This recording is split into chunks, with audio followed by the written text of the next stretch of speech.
Now that we have the lower bank in place, it's time to put the upper bank support in place. So what I'm simply going to do is get a small distance between the lower bank, so the top of the lower bank and the bottom of the upper bank. And all I'm actually using is a little spacer to do that. In this case, this is a 9mm socket piece, and this is also the same diameter, so I'm just going to use that just to get the basic height. This doesn't need to be perfect, it just needs to be close. So what I'm going to do is I'm going to cut a length of wood. The pieces that I'm using, these are 36mm by 36mm. You can use bigger or smaller, whatever you prefer to use yourself. In this case, I need to be careful because I want the bottom of the battery, or rather the top of the battery, to be able to slide in under here. So if I raise the level too high, it's not going to fit under there. So it's going to be pretty tight. I'm going to cut a length of wood. In this case, it's going to be around 75 centimeters or 750mm long. I'm going to lay it down, the back piece, I'm going to lay it down here, and I'm going to screw it into place into the back vertical sections here. And then I'm going to bring my spacers forward, and I'm going to do the exact same thing, about 75 centimeters long, and I'm going to screw them in the backs here. That will then give me 2 rails to lay my top bank on, and will give me some access to the lower bank in case I need to do testing, but it will be pretty tight. So I want to make sure that these are all good. I'm going to double check that these are all tight before I put any batteries on top. First thing, get the rails in place. Secondly, make sure all of these are tight. Then when the rails are in place and all these are tight, I'm going to bring my cable from here, the positive terminal on cell number 8, up to where the negative terminal on cell number 9 is going to be. And then I'm going to cut my lug and cable, or rather grip my lug onto the cable for negative terminal cell number 1, and that'll be ready then for the BMS. So let's get all of that done. All right, I have my wood cut to length. I went with 76 centimeters. I could have went up to 78, but 76 is good enough. I'm going to just pre-drill couple of holes that are going to be used to secure to the vertical 4x2s.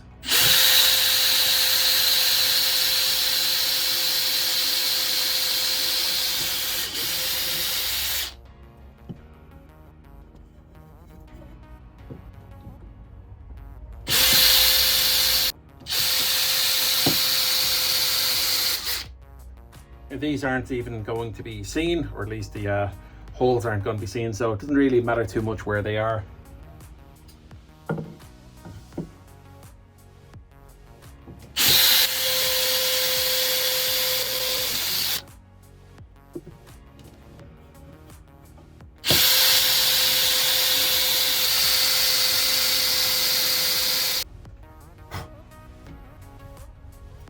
And they will just be secured kind of like that. As you can see there, the wood is hanging slightly below the terminal heights, which is absolutely fine. It's not going to be touching the terminals, and it should give me enough, hopefully, fingers crossed, that I'll be able to get a cell in. So before I secure anything, now that I know it's at the correct height, I'm going to just make sure that a cell fits in underneath. Here's one I prepared earlier. Oh, would you look at that? That just slides in underneath, perfect. Let me check both sides. We're good there, and we're good under there. We're good. Okay, I have the rear rail in. I just actually have one screw in over here. So now that that's in, just gonna remove my little spacer and place this one over here.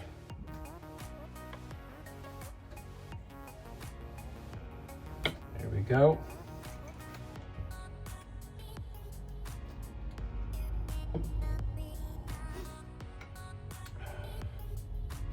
Yeah, it's not going anywhere, but I'm going to get 2 more screws in. Make sure it is absolutely solid.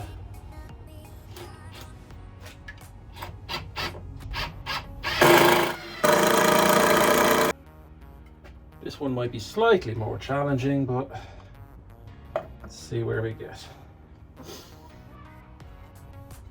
Here.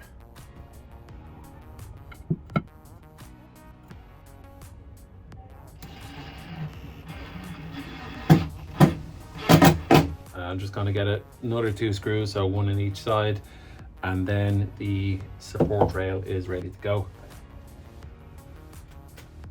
Right, time to stop and think for a second. If you're going to be doing one of these lower bank, upper bank kind of setups that I'm doing right here, you'll want to pay attention.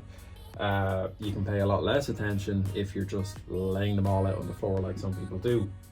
However, I'm going to have a lower bank and upper bank. So if I put the upper bank in place now and put all the buzz bars on, all that kind of stuff, well, then they're going to be in my way. So before I do that, and because the upper bank is only going to be taking a couple of connections, I'm going to leave them out of the way. All right, so let me just explain. As you can see here, the upper bank literally just has 1 connection from cell number 16, which is going to be here, and that's going to be connecting up to the MCCB, right?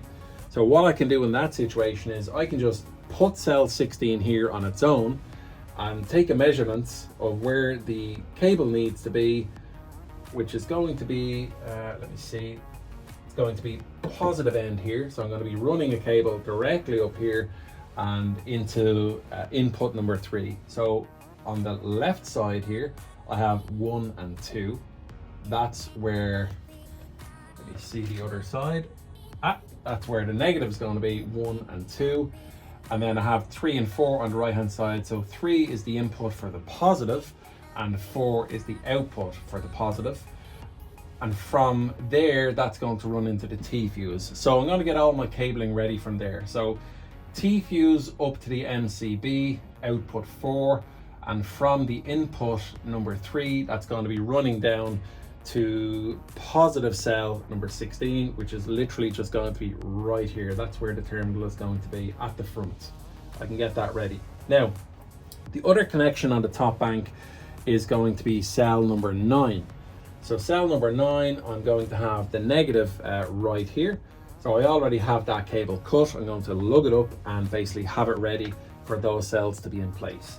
Then I can get those cells out of my way and I can pay attention to cell number 1 on the negative, right? So that negative is going to connect directly to the BMS, and that's it. All those connections are essentially done. I don't really think I have anything else to do. No. So from the positive T fuse connection, that's going to connect to the buzz bar, and the neutral or negative will go on to the other side. So the separate cable, not the one running from cell number 1 to the BMS, that's going to be running to B minus here on the BMS, and from the P, I think it's P minus on the BMS. Let me just check. Yeah, from the P minus, that's then going to run down to the buzz bar. So everything will be out of my way. I'll be able to make all the connections. Then what I'll do is I'll put the top stack in place, connect cell 8 to cell 9, connect cell 16 up to the output, or rather the input number 3. I'll then be able to connect that to the positive on cell number 16. And I'll be able to make my connections on the buzz bar after that. That's pretty much it. So let's start making some headway with that.